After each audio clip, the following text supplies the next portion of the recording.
इस धरती पर सबसे ज्यादा किस जगह पर और कब ऐसा हाईएस्ट तापमान रहा है, आपको पता है? एक अध्ययन कहता है कि 1913 में यूएस के कैलिफोर्निया के जो डेथ वैली नामक रेगिस्तान है, वहां पर 56.7 डिग्री तापमान हाईएस्ट रिकॉर्ड किया गया है। और भारत की अगर बात की जाए तो भारत के अंदर वार्षिक औसत तापमान है वो 0.7 डिग्री सेल्सियस की दर से बढ़ रहा है। यानी कि भारत ही नहीं, पूरी दुनिया है वो बढ़ते तापमान से त्राही त्राही माम लगी हुई है। तो दोस्तों, आज मैं जब इस तरह के क्लाइमेट चेंज को लेकर एक रिपोर्ट पढ़ रहा था तो बहुत चौंकाने वाली बातें हमारे सामने आई। तो जहाँ तक उत्तर भारत का सवाल है तो वहाँ एक बहुत अच्छा क्लाइमेट होता है, हम लोग घूमने के लिए जाते हैं। लेकिन अब ये उत्तर भारत का क्षेत्र है वो भी क्लाइमेट चेंज को लेकर बहुत प्रभावित हो रहा है। एक रिपोर्ट जो है उसके हिसाब से अगर बात करें तो यूके के अंदर जुलाई 2022 में पहली बार 40 डिग्री तापमान रिकॉर्ड किया गया। और चीन का जो ऐसा शहर है वहां पर 52 डिग्री तापमान दर्ज किया गया, जो कि चीन में सबसे ज्यादा हाईएस्ट रिकॉर्ड किया जाने वाला तापमान है। इटली के अंदर जो सिसिली जगह है वहां पर 48.8 डिग्री तापमान दर्ज किया गया था, और जो कि यूरोप का अब तक का सबसे ज़्यादा हाईएस्ट रिकॉर्ड किया जाने वाला तापमान है। तो इस तरह से तापमान जब बढ़ रहा है तो जो हम देखने को मिलता है कि 2013 से लगा करके 2023 तक का जो अध्ययन है वो ये कहता है कि धरती के लगभग 40% हिस्से के ऊपर तापमान है वो बढ़ रहा है, हर साल बढ़ रहा है। अंदर अंटार्कटिका जैसा जो ध्रुवीय क्षेत्र है वो भी शामिल है, यानी कि जहाँ बर्फ होती है वो भी उस क्षेत्र में शामिल है जहाँ पर के तापमान औसत रूप से बढ़ रहा है। तो इस तरह का जब तापमान बढ़ता है तो हमारे लिए कोई चिंता का विषय नहीं है क्या? निश्चित रूप से है।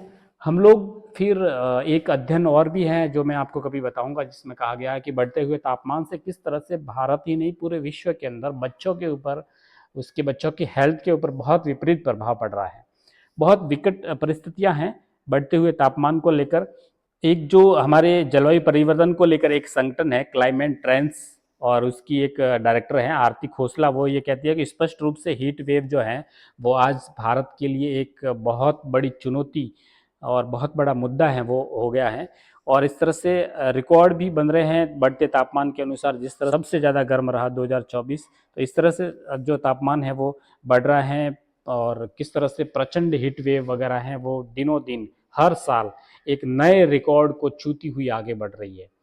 दोस्तों, क्लाइमेट चेंज को लेकर बहुत सारी ऐसी संस्थाएं हैं, बहुत सारे ऐसे संगठन हैं, और बहुत सारे ऐसे विषय विशेषज्ञ हैं जो आए दिन अपना अध्ययन करते हैं, आए दिन लोगों को चेताते भी हैं। लेकिन हमारी जीवन शैली में ऐसा कोई फ़र्क नहीं पड़ता। हम अपनी जीवन शैली में इस तरह का कोई बदलाव लाना पसंद नहीं करते जिससे कि ये सारी जो दुविधाएं हैं वो मिटें। हम लोग इससे त्रस्त तो हैं, क्लाइमेट चेंज को लेकर, बढ़ते तापमान को लेकर बहुत दुखी भी हैं। हम आए दिन इन चुनौतियों से सामना भी कर रहे हैं। हमारे व्यापार को लेकर, स्वास्थ्य को लेकर, मानसिक स्वास्थ्य को लेकर, आर्थिक इकोनॉमिक को लेकर भी हम बहुत चुनौती भरे रास्तों से गुजर रहे हैं। लेकिन हम अपने दैनिक जीवन में ऐसे छोटे छोटे काम हैं उसमें कोई परिवर्तन लाना नहीं चाहते। तो जब हम लोग प्रयास ही नहीं करेंगे, हम लोग परिवर्तन लाने की कोशिश ही नहीं करेंगे, तो फिर ये सारी की सारी जो चुनौतियां हैं, ये समस्या हैं, ये हमारी व्यक्तिगत बनकर के एक वैश्विक चुनौती बन गई है। तो इसको सुधारने के लिए किसी विश्व को पूरा आगे आना चाहिए, लेकिन उससे पहले हमको हमारी दैनिक दिनचर्या में कुछ बदलाव लाने बहुत ज़रूरी है। तब जाकर के जब व्यक्ति स्वयं अपनी जिम्मेदारी तय करेगा तो व्यक्ति व्यक्ति से समुदाय में जागृति होगी, और जब समुदाय स्वयं तय करेगा कि हमको किस तरह के तापमान में रहना है, हमको 35 डिग्री के तापमान में रहना है या फिर 48 डिग्री के तापमान में रहना है, और उसके लिए कोई और बाहर से आने वाला नहीं है, कोई ऐसा प्रकृति के अंदर कोई अलग से बदलाव होने वाला नहीं है कि कोई दूसरा व्यक्ति आकर के इस सारी समस्याओं को ठीक करे, ऐसा भी होने वाला नहीं है। ये सब कुछ हमको ही ठीक करना है। तो ज़रूर इसके ऊपर थोड़ी चिंता करें। प्रकृति के ऊपर जो बदलाव हो रहा है, जो गर्मी जिस तरह से बढ़ रही है, उससे ग्लेशियर बदल रहे हैं, जिससे कि हमारे जो हिमालय क्षेत्र हैं वहाँ पर छोटी छोटी झीलें हैं वो किस तरह से उसका आकार ज़्यादा हो रहा है, क्योंकि जैसे ही हिम पिघलता है तो उसे पानी है वो ज़्यादा हो रहा है, और जो छोटी झीलें हैं वो बड़े आकार में बदल रही हैं। फिर जैसे ही बड़ी आकार की झीलें हैं उसमें पानी की क्षमता कम होती है, फिर वो फूट करके एक तांडव नृत्य करती हुई प्रकृति फिर धरातल पर आती है और हम कहते हैं कि इस तरह का हुआ, ये हुआ, फलाना हुआ, नुकसान हुआ। ये सब हमारे द्वारा किए हुए कार्यों का ये नतीजा है।